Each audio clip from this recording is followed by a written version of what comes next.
What is up, Dynasty Leaguers? Welcome back into another DLF YouTube channel video.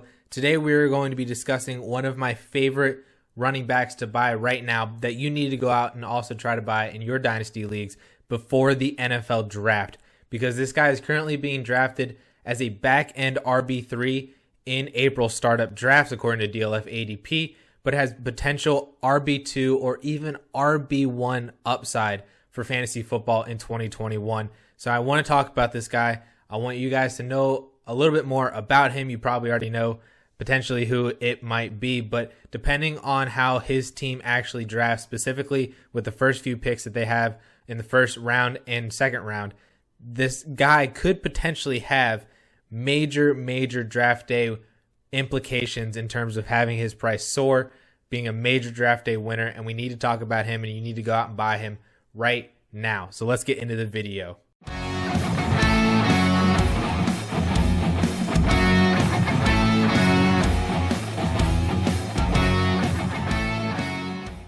So this running back that I've been hyping up, that I hyped up at the beginning of this video, is none other than Miami Dolphins running back Myles Gaskin. Myles Gaskin was phenomenal last year, even in only 10 games played because of injury and COVID and whatnot, but he was an amazing running back that I don't know if a lot of people are really giving credit to what he actually did last year, both with Ryan Fitzpatrick and Tua Tagovailoa. And so we need to talk about Myles Gaskin as a buy right now before the NFL draft, which might sound crazy to a lot of you guys given the fact that you know that Miami is potentially looking at drafting either Najee Harris, Travis Etienne, or Javonte Williams. But I think that we need to be looking at Myles Gaskin as a potential draft day winner if the Miami Dolphins don't actually go that route in rounds 1 or 2. So let's get right into it. Myles Gaskin in his 2020 season, this was his second season in the league after being a 7th round pick in the 2019 draft out of Washington. 2020 totaled 584 rushing yards and 3 touchdowns on 142 carries, which was good for 4.1 yards per carry.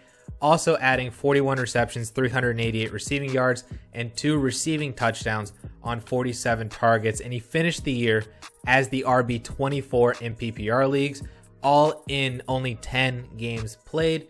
He missed 6 games, spent 4 of those games on IR with a sprained MCL from weeks 9 through 12, then actually came back for a game, posted 16.1 fantasy points in week 13, then spent the next 2 weeks on the COVID-19 reserved list, then came back week 16. This was the week, man. 33.9 fantasy points in week 16. Hopefully helped you guys win some fantasy championships. I know he helped me win some fantasy championships, including my DLF Champions Cup League that week. That was, boy, watching that last touchdown that he scored, it was like a 50 or 60 yard touchdown that he had. Just, oh my gosh, it was so much fun. Myles Gaskin is so much fun to watch and was the clear-cut best running back on the Miami Dolphins roster last year. Only played in 10 games, but was the RB11 last year in points per game with 16.8, finishing as the RB24 in total fantasy points, but was the RB11 in points per game.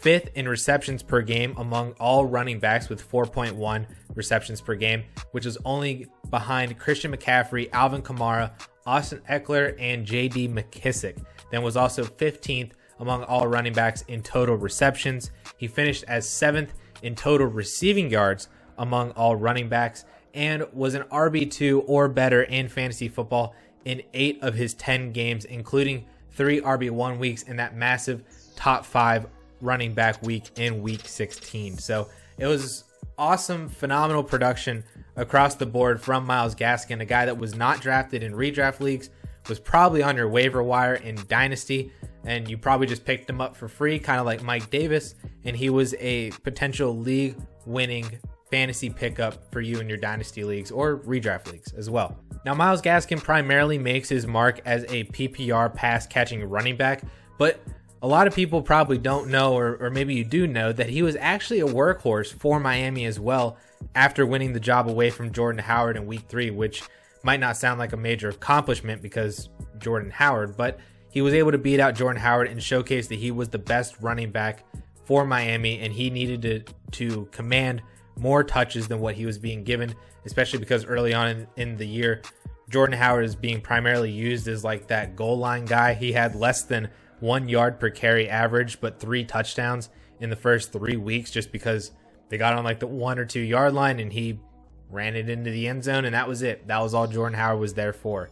And that's so why Myles Gaskin was able to take over that role. And from week 3 on, in the 8 games that he played, he averaged 16 rushes, 62 yards, and 0.4 touchdowns per game on the ground, and also averaged 4.5 targets, 4 receptions, 41 yards, and 0.3 touchdowns per game through the air, which is a 16-game pace of over 1,600 total yards and 10 total touchdowns on 314 total touches. That was over 250 carries and an additional 60 plus receptions through the air. So that was a phenomenal workload from Myles Gaskin, a guy who's 5'9", 205 pounds, but was getting the entire workload for Brian Flores' Miami offense. And even in the games that he missed, Salvon Ahmed was also taking over a large share of the rush attempts and targets whenever Gaskin was out. And so I think that really showcases, that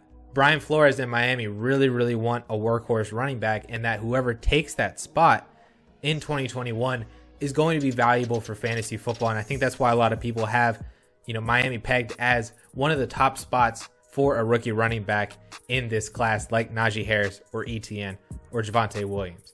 But should he survive, this could be Myles Gaskin's backfield to have once again in 2021. So looking at 2021, like I said, he just needs to survive the NFL draft without significant competition being added, which is basically Harris, ETN, or Javonte Williams. If he can go the entire draft without one of those 3 being drafted by Miami, to the moon, like Dogecoin, to the moon. Running back has been a popular spot for a top rookie running back to be mocked to. This is true. It's a favorable spot for them. And they also kind of have a need at that running back position and not a whole lot of other needs elsewhere, because Miami has been really smart with this rebuild, and they've rebuilt the defense. They added their franchise quarterback, hopefully, in last year's draft. And then now they're looking to make a splash and an impact in an offensive way in 2021. But I also think, and I'm looking at Miami's roster and their depth chart, that they also need help elsewhere, which could be prioritized by, like I said, I think a smart organization in Miami, and it could push running back to the back burner in this year's class and draft.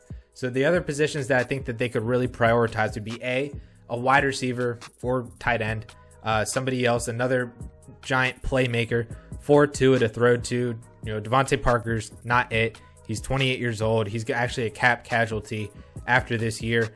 Will Fuller's on a 1-year deal in free agency. Preston Williams has shown flashes, but he hasn't finished either the past 2 years, and he's an undrafted free agent, so they have no real ties to Preston Williams, succeeding or not, that they can go out and they can grab another top wide receiver or tight end, even with Mike Gesicki there as well at the tight end position.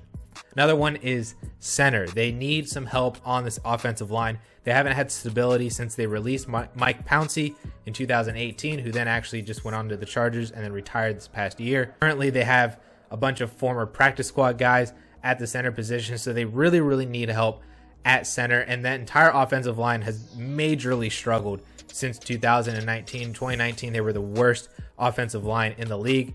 Miami tried to address that last year with 3 draft picks in the first, second, and fourth round, all going to the offensive line at right and left tackle, and then another one I believe was one of the guards. And so they tried to do that, but Miami still wasn't all that great in terms of offensive line. But I mean, what can you expect? They had 3 rookies on that O-line, all starting at the same time. So they need help offensively. They need help at the center position to lock that position down, especially with a young quarterback moving forward.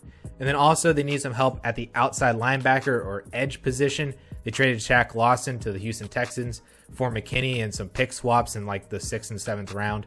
So losing Shaq Lawson, they added McKinney, who is a defensive end, but they need some help at the outside linebacker position. Also lost Kyle Van Noy in free agency. And then currently, just like at center, they have a bunch of former undrafted free agents, practice squad guys. One of the guys actually played for the Canadian Football League, so they need help there. They don't really have any prominent names at that outside linebacker position. So those are 3 positions that they could really prioritize to strengthen both the offense and the defense a little bit more to continue to make this push with this super young team as well. So looking at Miami's draft class, they have 4 picks inside the top 50 overall, 2 in the first, 2 in the second, and then an additional 3rd round pick. But like I said, we basically are on watch for Najee Harris, Travis Etienne, and Javonte Williams. So I think that 3rd round pick is out. None of those 3 are really going to be there. And I'm not concerned if they end up going with the Kenneth Gainwell, Trey Sermon, Jamar Jefferson type of guy in the 3rd round or later. Really looking for just that top 3.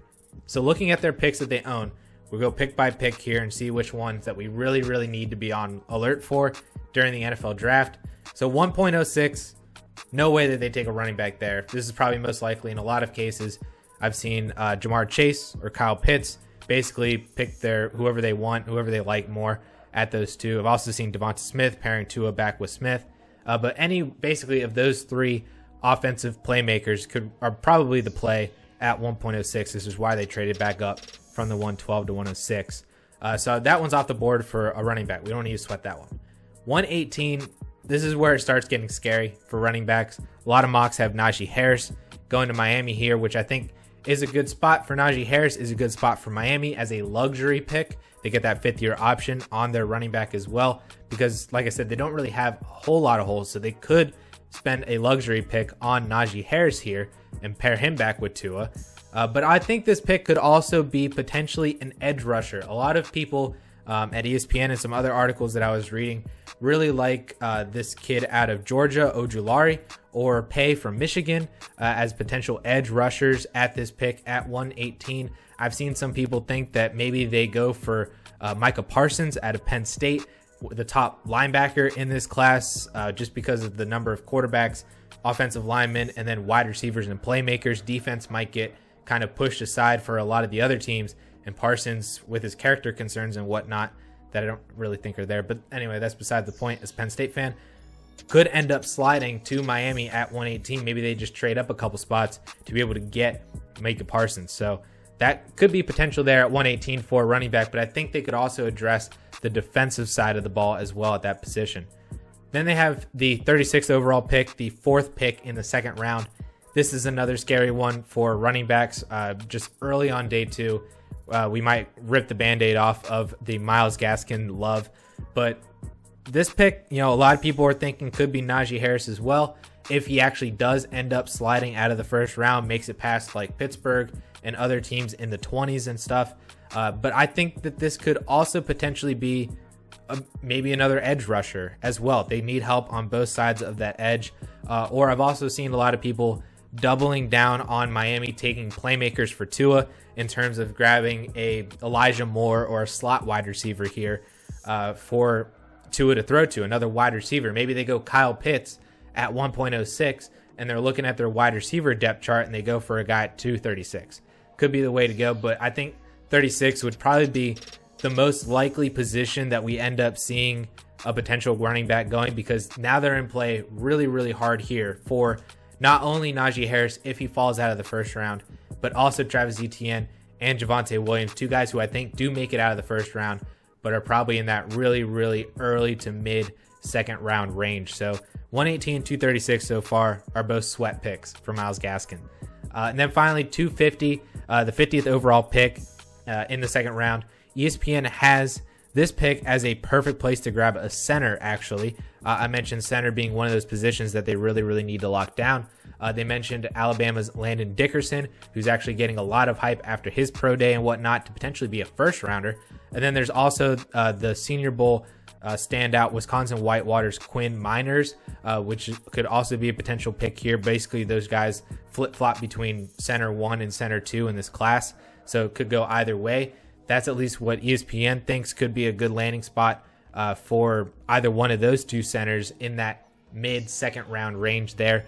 Although it could potentially be that they just really prioritize one of those and they grab them with their early pick in the 2nd round, and then just based on how the draft board goes, the rest of the running backs aren't available to them at 50th overall, and they just continue to push running back down the back burner and whatnot. So it really remains to be seen how this NFL draft actually shakes out.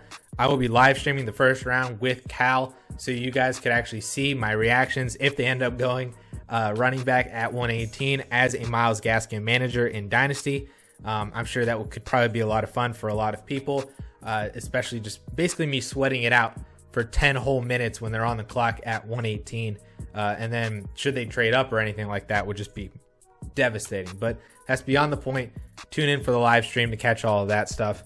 But I think that's basically how they could end up going with their 4 picks in the first 2 rounds. I think if they end up going those 4 picks without a running back, Myles Gaskin is going to be a huge draft day winner and could potentially skyrocket up draft boards for dynasty startups. He could be potentially a top 25 running back. And that's just kind of what we're looking at in terms of his price skyrocketing after the NFL draft if the cards fall the right way. So let's talk about that dynasty price real quick. We'll wrap all this up with his current price. He's currently the RB34 going off the boards in the 9th or 10th round of 1 quarterback startups, 2 rounds later in Superflex because of the quarterbacks. He's currently being drafted behind guys like Chase Edmonds, Chuba Hubbard, AJ Dillon, Ronald Jones, Raheem Mostert, Leonard Fournette, and just ahead of rookies like Michael Carter, Trey Sermon, Damian Harris, Kenyon Drake, and Tony Pollard. I also looked up recent trades for Myles Gaskin from the DLF Trade Finder, and I pulled out 4 that I thought were really, really amazing to be able to buy Myles Gaskin right now. And these were all trades made in April of 2021. Gaskin for 99 fab dollars, which I think is great. It's basically like picking up Gaskin off the waiver wire as a priority waiver addition. Gaskin and Ryan Tannehill for Matthew Stafford, Adam Troutman, and the 311 in 1 quarterback. So essentially the quarterbacks washed. Gaskin for Adam Troutman in the 311. I like that a lot. Gaskin, Russell Gage, and Devontae Parker for Julian Edelman, Tariq Cohen, and Tevin Coleman. I promise you this trade was made in April 2021. It was actually, I looked it up, 1 day before Edelman actually was released and retired. So F's in the chat for the guy who got Julian Edelman in this trade. But I like that a lot as well too, to gain Myles Gaskin. And then finally, Myles Gaskin in the 311 for the 210. And those are super flex picks as well. So the quarterbacks aren't really going to be in that range. And there could be a lot of other playmakers and stuff at the 210, but that running back position can dry up pretty quickly in your rookie drafts at the 210 spot. And being able to get a guy like Myles Gaskin could be a really good pick to be able to just move back 1 round and get somebody else at 311 and get Myles Gaskin as well. So those 4 trades I think really encompass Myles Gaskin's current trade value as well as his current RB34 price in Dynasty. I think all of this stuff, his current trade value in ADP, really assume a lot of the risk involved with getting him in your dynasty rosters, with him entering the NFL draft with all the potential for them to add a top rookie running back. I think he's worth buying low now as a low-end RB3 because of that potential RB2 and RB1 upside that he showcased in 2020 if, like I said, all the cards do fall the right way. And then there's also the fact that, let's say that they do end up drafting Najee or Etienne or Javonte Williams. Then what do we do with Myles Gaskin then? Was that not worth trading for him before the NFL draft with that happening? And I say it still was. Gaskin, if that happens, is still a high quality backup running back, given Miami's preference for a workhorse back.